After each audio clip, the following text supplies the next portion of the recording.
आयुष्यात नेहमी सजग आणि सक्षम राहिले पाहिजे, कारण हवामान कधी बदलेल हे सांगता येईल, पण माणसे कधी बदलतील हे कधीच सांगता येत नाही.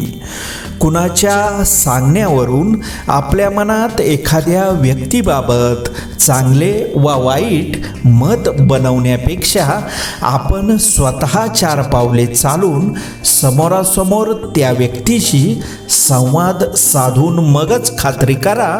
नाती जपण्यासाठी संवाद हा आवश्यक आहे. कधीकधी जीवनात इतकं बेधुंद व्हावं लागतं, दुःखाचे काटे टोचतानाही खळखळून हसावं लागतं. जीवन यालाच म्हणायचं असतं, दुःख असूनही दाखवायचं नसतं. पाण्याने भरलेल्या डोळ्यांना पुसत आणखी हसायचं असतं.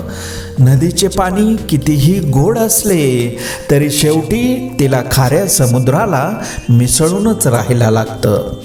तसंच मनुष्य कितीही सरळ असला तरी त्याला काही वाकड्या व्यक्तींबरोबर मिसळूनच जीवन व्यतीत करायला लागतं. कितीही मोठी चूक करा, सगळे सोडून जातील, पण कायम फक्त कुटुंबच तुमच्या सोबत असते.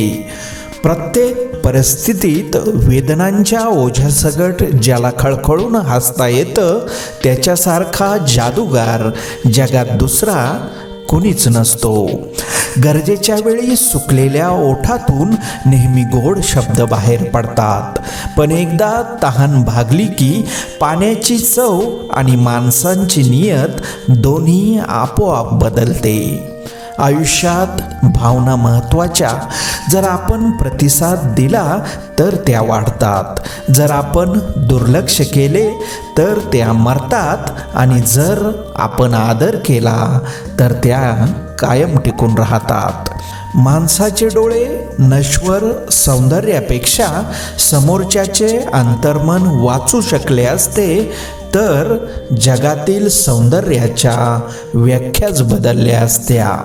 सुख आणि दुःख आपल्या कर्मानुसार मिळते, याचा गरीब आणि श्रीमंतीशी काही संबंध नाही. रडणारा महालातही रडतो आणि हसणारा झोपडीतही हसतो.